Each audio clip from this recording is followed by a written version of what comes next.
হচ্ছে সন্তান প্রতিপালন বর্তমান যুগে একটা চ্যালেঞ্জের মুখে আমরা আছি। কারণ এই যে ফেসবুক, ইন্টারনেট, টিকটকের যুগ, এটা আমাদের সালাফদের যুগ এগুলো ছিল না। এখন এই ফিতনা, বালা, মুসিবতগুলো এসে গিয়েছে। এখন সর্বপ্রথম যে কাজটা আপনারা করবেন, আল্লাহর কাছে দোয়া, কান্নাকাটি করা, যে আল্লাহ আমার সন্তানকে আল্লাহ বিপথে নিয়েন না। এটা হলো আপনার প্রথম হাতিয়ার। আর বুঝিয়ে সুঝিয়ে যতটুকু পারা যায় সেটা চেষ্টা করেন। দেখবেন অতি মাত্রাতিরিক্ত শাসন করলেও তারা বিগড়ে যাচ্ছে।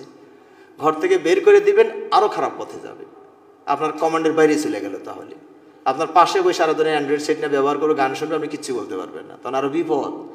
তো এই জন্য নিজের নিয়ন্ত্রণে রেখে আদর সোহাগ করে কিছু অফার দিয়ে, বাবা তুমি এই বইটা যদি পড়ো তো বইয়ের মূল্য কত আছে, 250 টাকা, 250 টাকা তোমাকে দিবনি। কথা বুঝতে পেরেছেন? তোমাকে আমি এটা কিনে দিব, ওটা কিনে দিব, যেগুলো কিনে দেওয়া যায়। হ্যাঁ, মোবাইল তো এখন ফিতনার মতো হয়ে গেল। হ্যাঁ, এটা যতটুকু অ্যান্ড্রয়েড সেট না দিয়ে পারা যায় চেষ্টা করেন। আপনি না দিলেও আশপাশের বন্ধু, আত্মীয় স্বজন, খালা দিবে, মামা দিবে, চাচা দিবে, মোবাইল কেনার জন্য টাকা সবাই দিবে, খালি আপনি দিবেন না আর কি। কিন্তু সবাই দেওয়ার জন্য রেডি আছে। আমার বাতি যে একটাই ভাগিনী, আবার মোবাইল ছাড়া কেমনে চলে, মামা দিয়ে দিবে, বিদেশ থেকে টাকা পাঠিয়ে দিবে। বুঝতে পেরেছেন? এটা হচ্ছে ফিতনার একটা যুগ এসে গেছে। এই জন্য দোয়া করেন, বুঝান, আদর সোহাগ করেন। আমি ব্যক্তিগতভাবে যেটা বুঝি, বাচ্চাদের সাথে বন্ধুত্ব একটা সম্পর্ক স্থাপন করেন। আমরা অনেকটা দূরে দূরে রেখে দিই বাচ্চার সাথে। আমরা মনে করি বেশি ধর্ম সম্পর্ক হলে ও আমাকে মূল্যায়ন করবে না, আমাকে সহজ করে নেবে না। এটা উল্টা হয়ে গে, বরং সে আপনি তার ফ্রেন্ডশিপের মতো হয়ে যান, বন্ধু হয়ে যান। ও যেন বোঝে আমার বাবা আমার কল্যাণ চায়। হ্যাঁ, বোঝানোর চেষ্টা করে। মা বাবার আর কি করণীয় বললাম এগুলো। এ বিষয়ে বয়সে ফজরের সালাত ও নিজে উঠে নাকি তাকে তুলতে বাবা জামাত বাদ দিবে। মা বাবা ঠিক আছে, ও যদি সালাতে উঠতে দেরি করে, হ্যাঁ, চেষ্টা করছেন, বুঝান, হাদিসগুলো শোনান, ফজরের সালাত পড়ার ফজিলত, না পড়লে কি সমস্যা, এটা আপনার কথা না বলে সরাসরি নবীরটা শোনান, আল্লাহরটা শোনান। হ্যাঁ, এরপর আপনি চেষ্টা করলেন, হচ্ছে না, ঠিক আছে, আপনি সালাতটা পড়ে এসে আবার তাকে উঠান। 1-1.5 ঘন্টার সময় থাকে তো, আবার উঠানোর চেষ্টা করেন।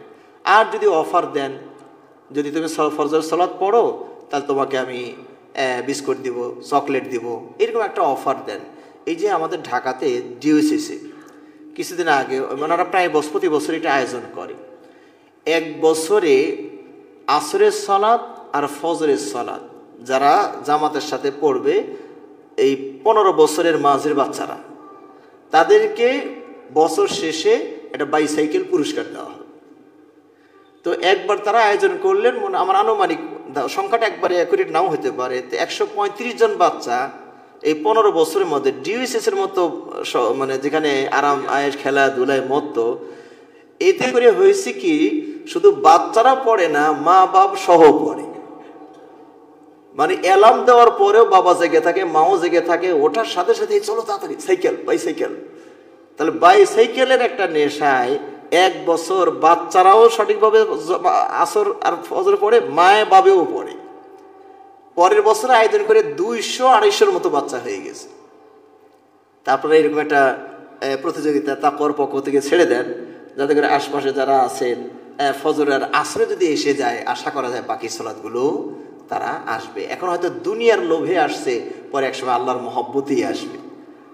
জি, তো কিছু অফারও দিয়ে, অফারটা এই জন্য বলছি যে আল্লাহ কিন্তু জান্নাতের অফার দিয়েছে। এটা একটা অফার না? তুমি যদি সালাত পড়ো আমি তোমাকে জান্নাত দিব, তুমি যা চাও তা দিব। তো এইটা যদি আল্লাহর একটা অফার হয়, তা আমরাও তো কিছু একটা অফার দিতে পারি। হ্যাঁ, তো এত বেশি দিন না যে ওইটা নিয়ে আবার খারাপ পথে যাওয়ার সুযোগ হয়ে যায়। সব কিছু ব্যালেন্সের মধ্যে রাখে।